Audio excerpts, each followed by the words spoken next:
नमस्कार। आज मैं आपको जन्मजय के प्रतिशोध की अग्नि और नागों के रक्षक आस्तिक की कहानी सुनाऊंगा।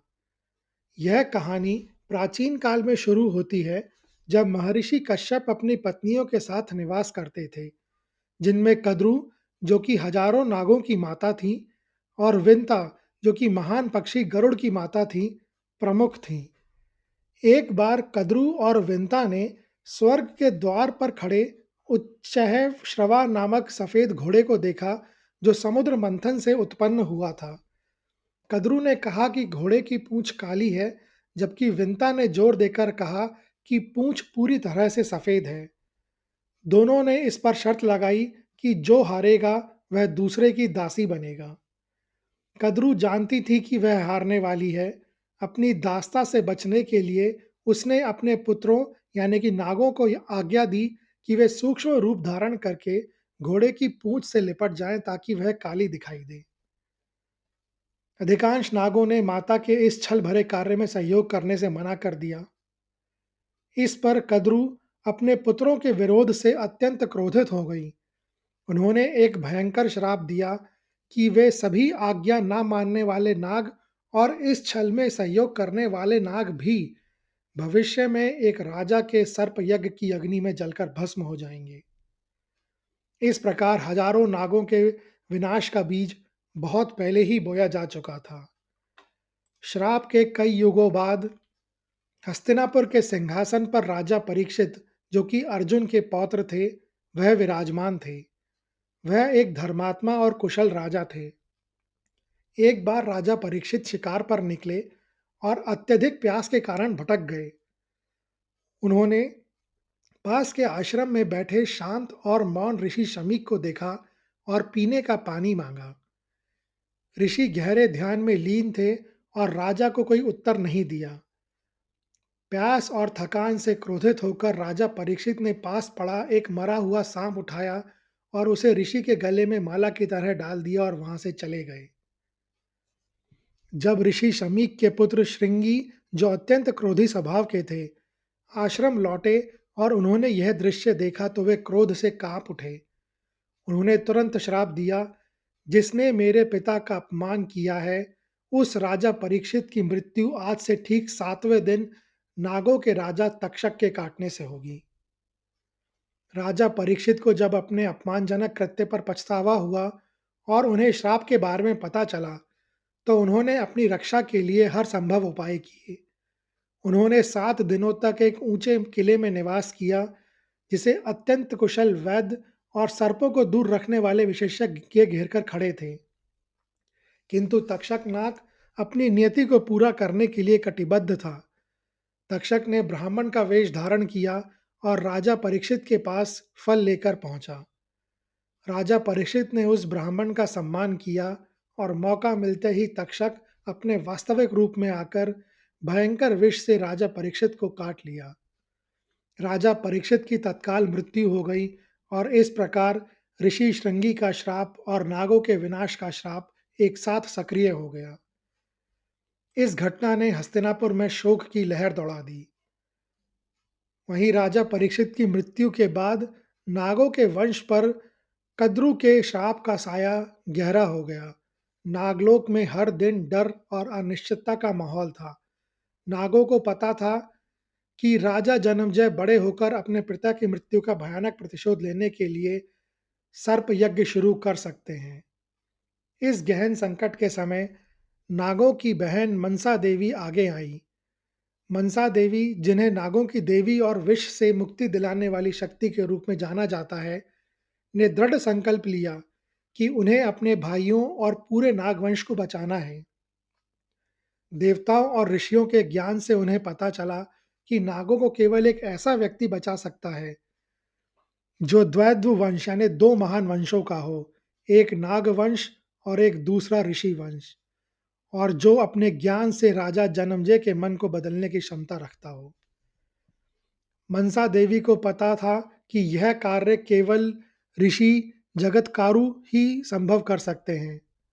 जगतकारु एक महान तपस्वी थे, जो घोर तपस्या में लीन रहते थे और विवाह तथा सांसारिक जीवन से दूर थे। मनसा देवी ने अपनी दिव्य शक्तियों का उपयोग किया और किसी तरह ऋषि जगतकारु को विवाह के लिए मना लिया। ऋषि ने विवाह के लिए एक कठिन शर्त रखी। हे देवी, मैं तुमसे विवाह करने के लिए तैयार हूँ, किंतु तुम मेरे किसी भी कार्य या आज्ञा में बाधा नहीं डालोगी। यदि तुमने कभी मेरे वचन का उल्लंघन किया, तो मैं तुम्हें उसी क्षण त्याग दूंगा। मनसा देवी ने अपने उद्देश्य की पूर्ति के लिए यह शर्त स्वीकार कर ली। उनका विवाह हुआ और वे आश्रम में निवास करने लगे। कुछ समय बाद मनसा देवी गर्भ से हुई। एक रात ऋषि जगतकारु अपनी तपस्या समाप्त करने के बाद बहुत थके हुए थे और वह गहरी नींद में सो गए। जब सूर्योदय हो रहा था, मनसा देवी को चिंता हुई कि यदि ऋषि समय पर नहीं जागे, तो उनकी सुबह की पूजा में विलंब हो जाएगा, जो उनके तपस्या के नियम का उल्लंघन होगा। मनसा देवी ने अपने नाग भाइयों के भविष्य की चिंता में ऋषि को धीरे से उठाया। ऋषि जगतकारु जागे तो उन्हें सूर्योदय के कारण अपनी पूजा में हुए विलंब का ज्ञान हुआ। उन्हें अपनी नींद भंग होने के से अधिक इस बात पर क्रोध आया कि उनकी पत्नी ने उनके वचन का उल्लंघन किया है। क्रोधित ऋषि ने कहा, हे मनसा, तुमने मेरे वचन का उल्लंघन किया। मेरा अब तुम्हारे साथ रहना संभव नहीं है, मैं तुम्हें त्यागता हूँ। मनसा देवी अत्यंत दुखी हुई, परंतु उन्होंने अपने पुत्र के उद्देश्य का स्मरण किया। उन्होंने ऋषि से विनती की कि वह उन्हें भले ही त्याग दें, किंतु उनके गर्भ में पल रहे शिशु को अपना आशीर्वाद दें, क्योंकि वह नागों को बचाने के लिए ही जन्मेगा। ऋषि जगतकारु ने अपने ज्ञान से उस शिशु के महान भविष्य को देखा। उन्होंने मनसा देवी को आशीर्वाद दिया और उन्हें त्यागकर अपनी तपस्या के लिए चले गए। कुछ समय बाद मनसा देवी ने एक तेजस्वी पुत्र को जन्म दिया, जिसका नाम उन्होंने आस्तिक रखा। मनसा देवी ने आस्तिक का पालन पोषण नागलोक में किया। आस्तिक ने बाल्यकाल से ही सभी वेद पुराणों और धर्मशास्त्रों का ज्ञान प्राप्त किया। उन्हें उनकी माता और नाग मामाओं ने उनके जीवन का उद्देश्य यानी कि नागों को जन्मजय के सर्प यज्ञ से बचाना स्पष्ट रूप से बताया। जब तक आस्तिक 16 वर्ष के हुए और अपने कर्तव्य के लिए तैयार हुए, तब तक धरती पर जन्मजय के प्रतिशोध की आग भड़क चुकी थी। जन्मजय ने जब बड़े होकर अपने पिता की असामयिक और अपमानजनक मृत्यु का पूरा वृत्तांत सुना, तो उनका हृदय प्रतिशोध की अग्नि से जल उठा। यह केवल एक व्यक्तिगत हानि नहीं थी, बल्कि नागों द्वारा किए गए छल और कुरु वंश पर हुए प्रहार का अपमान था। एक दिन भरी सभा में जन्मजय ने गरजते हुए घोषणा की, नागों ने मेरे पिता का वध किया है। मैं इस अपवित्र जाति को धरती से समूल नष्ट कर दूंगा। मैं ऐसा यज्ञ करूंगा जिसके मंत्रों की शक्ति से एक-एक नाग इसकी अग्नि में भस्म हो जाएगा। राजा जन्मजय ने तुरंत अपने राज्य के सर्वाधिक ज्ञानी और शक्तिशाली ब्राह्मणों और ऋषियों को बुलाया। उन्होंने उन्हें आदेश दिया कि वे अथर्ववेद के गुप्त और शक्तिशाली अनुष्ठानों का उपयोग करके एक विशाल सर्प सत्र यानी सर्प यज्ञ की तैयारी करें। यज्ञ के लिए एक भव्य वेदी का निर्माण किया गया। विधि विधान से सभी सामग्री जुटाई गई और मंत्रों का जाप शुरू हुआ। जब मुख्य पुरोहितों ने पहले मंत्र का उच्चारण किया और अग्नि प्रज्वलित हुई, तो उस यज्ञ कुंड की लपटें सामान्य नहीं थीं, वे दैवीय शक्ति से युक्त थीं। जैसे ही मंत्रों का जाप तेज होता गया, यज्ञ की आकर्षण शक्ति इतनी तीव्र हो गई कि वह ब्रह्मांड के सभी नागों को खींचने लगी। नागों के शरीर कांपने लगे और वे अपने बिलों से निकलकर आकाश की ओर खींचे जाने लगे। हजारों छोटे-छोटे नाग हवा में उड़ते हुए आकर उस धधकते हुए यज्ञ की अग्नि में गिरकर भस्म होने लगे। नागलोक यानी कि पाताल लोक में हाहाकार मच गया। नाग अपनी पत्नी और बच्चों के साथ बिलख रहे थे। श्राप के कारण उनकी नियति को कोई बदल नहीं सकता था। नागों का राजा तक्षक, जो राजा परीक्षित की मृत्यु का कारण था, भय से कांप उठा। उसने देखा कि यज्ञ की शक्ति से उसके सबसे शक्तिशाली साथी भी अग्नि में खिंचे चले जा रहे हैं। अपनी जान बचाने के लिए तक्षक तुरंत भागकर स्वर्गलोक गया और वहां देवराज इंद्र की शरण में छिप गया। इंद्र ने तक्षक को यह आश्वासन दिया कि जब तक वह उनके संरक्षण में रहेगा, यज्ञ की अग्नि उसे छू भी नहीं पाएगी। लेकिन जन्मजय के यज्ञ की शक्ति इतनी विशाल थी कि पुरोहितों ने मंत्रों की शक्ति से इंद्र के आसन को भी डगमगाना शुरू कर दिया। पुरोहित चिल्ला उठे, हे राजन, यज्ञ की शक्ति इतनी है कि वह तक्षक को भी उसके आश्रयदाता के साथ यानी कि देवराज इंद्र के साथ खींच सकती है। राजा जन्मजय ने क्रोध में भरकर आदेश दिया, तो विलंब कैसा? मंत्रों को जारी रखिए और तक्षक तथा इंद्र दोनों को इस अग्नि में भस्म कर दो। यज्ञ कुंड की लपटें और भी प्रचंड हो गई और अब वे इंद्र और तक्षक को अपनी ओर खींचने लगी।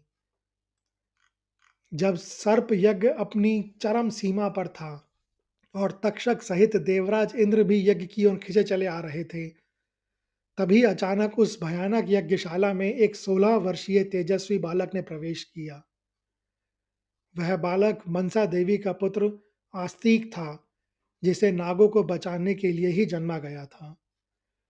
यज्ञ के भयावह माहौल के बावजूद आस्तिक शांत और तेजस्वी दिखाई दे रहे थे। उन्होंने युद्ध या शक्ति का नहीं, बल्कि ज्ञान और वाक्पटुता का मार्ग चुना। आस्तिक ने वहां पहुंचकर राजा जन्मजय या पुरोहितों को सीधे यज्ञ रोकने को नहीं कहा। इसके बजाय उन्होंने अपनी मधुर और ज्ञान भरी वाणी से राजा जन्मजय, उनके पूर्वजों और यज्ञ के पुरोहितों की स्तुति करना शुरू कर दिया। आस्तिक ने कहा, हे महाराज, आप धन्य हैं। आप अपने महान पूर्वजों धर्मराज युधिष्ठिर और अर्जुन के वंशज हैं। आपके पिता राजा परीक्षित एक धर्मात्मा शासक थे। आपने प्रतिशोध के लिए यह जो यज्ञ शुरू किया है, यह इसकी विशालता और शक्ति को दर्शाता है। आपके पुरोहितों के मंत्रों में इतनी शक्ति है कि वह देवताओं के राजा को भी खींच सकती है। यह यज्ञ, हे राजन, आपके पराक्रम और प्रताप को सिद्ध करता है। आस्तिक ने इतनी श्रद्धा, ज्ञान और चातुर्य के साथ स्तुति की कि यज्ञ के पुरोहित और स्वयं राजा जन्मजय विस्मित रह गए। जन्मजय ने क्रोध को भूलकर उस तेजस्वी बालक की ओर देखा और उसके असाधारण ज्ञान से अत्यंत प्रसन्न हुए। राजा ने आदरपूर्वक कहा, हे बालक, तुम्हारी वाणी में अद्भुत ज्ञान है और तुम्हारे हृदय में सत्य का प्रकाश है। मैं तुम्हारी स्तुति से अत्यंत प्रसन्न हूँ। तुम जो भी वरदान चाहो मांग लो। मैं तुम्हें वचन देता हूँ कि वह अवश्य पूरा किया जाएगा। यही वह क्षण था जिसका आस्तिक को इंतजार था। वह जानते थे कि राजा अपने वचन से बंधे हुए हैं। आस्तिक ने बिना किसी विलंब या संकोच से अपना वरदान मांगा। हे धर्मज्ञ राजा, यदि आप मुझ पर वास्तव में प्रसन्न हैं, तो मेरा एकमात्र वरदान यह है कि आप इस सर्प सत्र यानी सर्प यज्ञ को तत्काल इसी क्षण रोक दें। यह विनाश की अग्नि बुझ जाए और जो नाग अभी शेष हैं, वे मृत्यु के भय से मुक्त हो जाएं। आस्तिक का वरदान सुनकर राजा जन्मजय को भारी आघात लगा। उनका चेहरा क्रोध और निराशा से भर उठा। तक्षक नाग केवल कुछ ही क्षण दूर था और उनका प्रतिशोध अब अधूरा रह जाने वाला था। जन्मजय ने आस्तिक को धमकाने की बजाय उन्हें लालच देने का प्रयास किया। हे बालक, तुम धन, राज्य, हाथी, घोड़ा या कोई भी दूसरी वस्तु मांग लो। मैं तुम्हें संपूर्ण पृथ्वी का आधा राज्य दे सकता हूँ, लेकिन यह यज्ञ नहीं रुक सकता। किंतु आस्तिक अपनी माँ के संकल्प और नागों को दिए गए वचन पर अटल रहे। उन्होंने शांति से उत्तर दिया, महाराज, एक राजा का वचन उसके राज्य से अधिक मूल्यवान होता है। आप धर्म की प्रतिज्ञा से बंधे हैं। आपने मुझे वरदान दिया है और इस वरदान को पूरा करना ही आपका परम धर्म है। राजा जन्मजय ने अपने हृदय में चल रहे भयानक संघर्ष का अनुभव किया। एक ओर पिता की मृत्यु का प्रतिशोध था, तो दूसरी ओर एक ब्राह्मण यानी ऋषि पुत्र को दिया गया वचन निभाने का धर्म था। अंततः क्षत्रिय धर्म और वचनबद्धता ही विजय की विजय हुई। भारी मन से राजा जन्मजय ने पुरोहितों को यज्ञ को तत्काल रोकने का आदेश दिया। पुरोहितों ने मंत्रों का जाप रोक दिया और यज्ञ की अग्नि धीरे धीरे शांत होने लगी। इस प्रकार युवा आस्तिक ने अपने ज्ञान और धर्म का उपयोग करके सर्प वंश का विनाश होने से बचा लिया और जन्मजय को भी प्रतिशोध के पाप से मुक्त किया। सर्प यज्ञ समाप्त करने के बाद राजा जन्मजय ने प्रतिशोध का मार्ग छोड़कर ज्ञान और धर्म का मार्ग अपनाया। इसी समय महर्षि वेदव्यास, जो कि महाभारत के रचयिता हैं, जन्मजय के दरबार में आए। जन्मजय ने महर्षि वेदव्यास से अनुरोध किया कि उन्हें उनके पूर्वजों यानी कि पांडवों के जीवन, कुरुक्षेत्र युद्ध के कारणों और परिणामों की पूरी कहानी विस्तार से सुनाएं। वेद व्यास ने स्वयं कहानी सुनाने के बजाय अपने शिष्य वैशंपायन को यह कार्य सौंपा। वैशंपायन ने राजा जन्मजय के समक्ष ही पहली बार संपूर्ण महाभारत की कथा का विस्तार से वर्णन किया। इस कथा वाचन को जन्मजय का सर्प सत्र के नाम से भी जाना जाता है, क्योंकि यह यज्ञ समाप्त होने के तुरंत बाद हुआ था। यह वाचन इसलिए महत्वपूर्ण है क्योंकि यह कथा बाद में सूत उग्रश्रवा द्वारा नैमिषारण्य में ऋषियों को सुनाई गई थी, जिसने इसे जन जन तक पहुंचाया। इस प्रकार राजा जन्मजय ने प्रतिशोध की आग को त्याग कर अपने वंश के इतिहास और धर्म के सबसे महान ग्रंथ महाभारत को सुनने, संरक्षित करने और उसे दुनिया तक पहुंचाने का निर्णायक कार्य किया। संक्षेप में कहें तो जन्मजय ही वह श्रद्धावान श्रोता थे जिनके कारण हमें आज महाभारत का पूरा ज्ञान प्राप्त है। यह कहानी सुनने के लिए धन्यवाद। अगर आपको यह कहानी अच्छी लगी हो तो कृपया इस वीडियो को ज़्यादा से ज़्यादा लोगों के साथ शेयर करें, लाइक करें व चैनल को सब्सक्राइब करें। कमेंट्स बॉक्स में लिखें, जय हो मनसा देवी की।